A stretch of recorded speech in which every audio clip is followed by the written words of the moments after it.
ठीक है, देखते हैं फिर से भारत को एक बार उत्तर प्रदेश को। तो उत्तर प्रदेश में देखिए बता रहे हैं फिर से कि पृथ्वी पर हमारा ये उत्तरी अक्षांश के बीच में पड़ता है, कर्क रेखा से थोड़ा ऊपर। कर्क रेखा उत्तर प्रदेश से होकर के नहीं गुजरती है, कर्क रेखा से थोड़ा ऊपर ये हमारा उत्तर प्रदेश पड़ता है। इसकी अगर अक्षांशीय विस्तार देखा जाए तो अक्षांशीय विस्तार नीचे से देखते हैं 23.5 डिग्री यानी कि 23 डिग्री 52 मिनट से लेकर के 31 डिग्री 28 मिनट तक। ठीक है, 23 डिग्री 52 मिनट से लेकर के 31 डिग्री 28 मिनट तक उत्तरी अक्षांश के बीच में इसका ठीक है विस्तार है। और देशांतर के आधार पर देखा जाए तो 77 डिग्री 31 मिनट से 84 डिग्री 77 डिग्री 30 मिनट से 84 डिग्री 31 मिनट तक देशांतरीय विस्तार है। इसको बोलते हैं पूर्वी देशांतर। 77 डिग्री 30 मिनट पूर्वी देशांतर से 84 डिग्री 31 मिनट पूर्वी देशांतर तक 31 मिनट है। ठीक है, 84 डिग्री 31 मिनट पूर्वी देशांतर के मध्य में है। ठीक, अब देखते हैं इसके उत्तरी जिला। उत्तरी जिला जो होते हैं तो सहारनपुर, मुजफ्फरनगर, बिजनौर, मुरादाबाद, रामपुर, बरेली, पीलीभीत, लखीमपुर, बहराइच, श्रावस्ती, बलरामपुर, सिद्धार्थनगर, महाराजगंज। ठीक, ये हो जाते हैं उत्तरी जिले।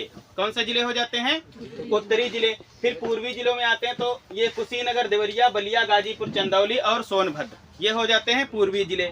फिर दक्षिणी जिलों की बात करते हैं तो सोनभद्र, मिर्जापुर, क्या भैया, सोनभद्र हो गया, मिर्जापुर, प्रयागराज, चित्रकूट, बांदा, महोबा, झांसी।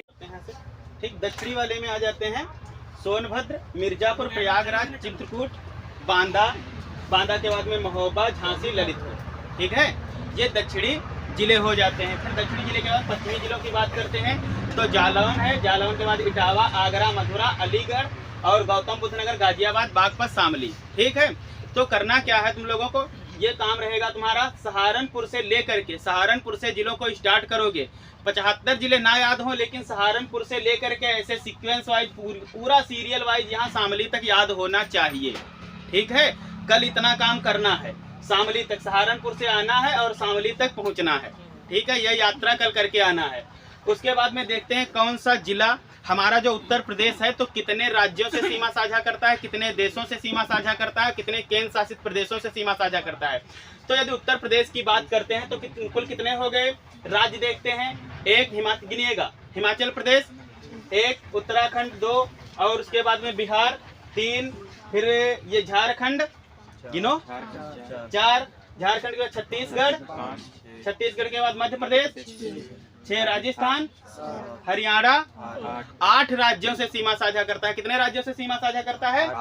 8 राज्यों से सीमा साझा करता है। 8 राज्यों से सीमा साझा करता है। केंद्र शासित प्रदेश 1 दिल्ली, गाजियाबाद और गौतम बुद्ध नगर, 1 केंद्र शासित प्रदेश से सीमा साझा करता है। ठीक है, और 1 देश से, 1 अंतरराष्ट्रीय सीमा साझा करता है। कौन? नेपाल से। उत्तर प्रदेश जो है तो 1 अंतरराष्ट्रीय सीमा साझा करता है, 1 केंद्र शासित प्रदेश से और 8 राज्यों के साथ में सीमा साझा करता है। इतनी बात समझ में आई? नंबर वाइज यदि पूछा जाए तो कितना देश, कितने? 1 केंद्र शासित प्रदेश, कितने? 1 राज्य, कितने?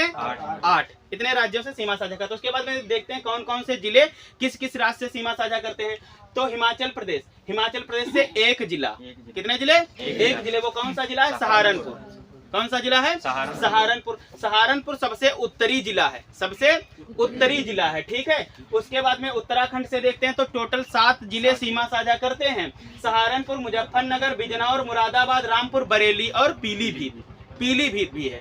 पीलीभीत जो है बॉर्डर एरिया है, ये उत्तराखंड में भी पड़ता है और नेपाल में भी पड़ता है। ठीक है, नेपाल की भी सीमा साझा करता है और पीलीभीत उसकी उत्तराखंड की भी सीमा साझा करता है। उसके बाद में नेपाल, नेपाल से 7 जिले सीमा साझा करते हैं। कौन कौन से? पीलीभीत, लखीमपुर, बहराइच, श्रावस्ती, बलरामपुर, सिद्धार्थनगर। सीक्वेंस से जब याद होगा तो ये याद कर लेना कहाँ से कहाँ तक, बस पीलीभीत से सिद्धार्थनगर तक, महाराजगंज तक। ठीक है, महाराजगंज क्या है? बॉर्डर एरिया है। महाराजगंज का कुछ क्षेत्र नेपाल में पड़ता है और आधा क्षेत्र बिहार में पड़ता है। फिर बिहार कहाँ से स्टार्ट होता है? महाराजगंज, कुशीनगर, देवरिया, बलिया, गाजीपुर, चंदौली और सोनभद्र। ठीक है, सोनभद्र एकमात्र ऐसा जिला है जो 4 राज्यों के साथ में सीमा साझा करता है। कितने राज्यों के साथ में?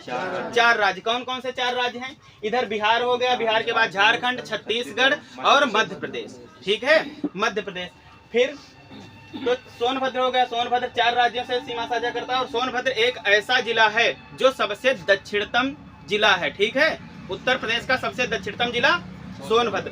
सबसे उत्तर वाला जिला सहारनपुर। फिर इसी प्रकार से सबसे पूर्वी जिला बलिया, सबसे पूर्वी जिला बलिया, सबसे पश्चिमी जिला शामली। ठीक है।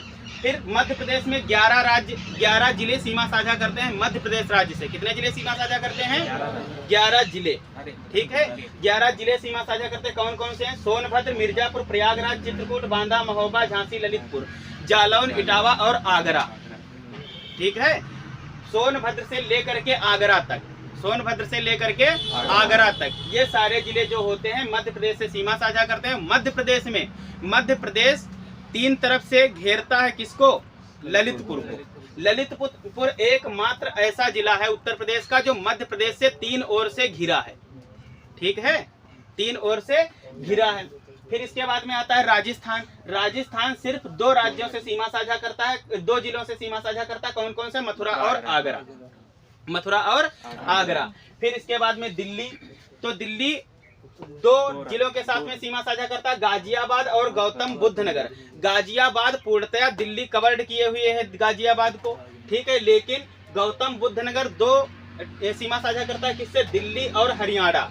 दिल्ली और हरियाणा ठीक है का कॉमन पार्ट है गौतम बुद्ध नगर। तो दिल्ली में 2 क्या चीज भैया? ठीक है, दिल्ली में क्या हो गए? 2 जिले हो गए, गाजियाबाद और गौतम बुद्ध नगर। हरियाणा में कितने आते हैं? 6 जिले। कितने आते हैं? 6 जिले। कौन कौन से? देखो यहाँ से देखते हैं, गौतम बुद्ध नगर, गाजियाबाद, बागपत, शामली, सहारनपुर और ये अलीगढ़, अलीगढ़ वाला पार्ट है। अलीगढ़ है, गौतम बुद्ध नगर है, गाजियाबाद, बागपत, शामली, सहारनपुर। ठीक है, तो ये बॉर्डर एरिया समझ में आई? बोलो।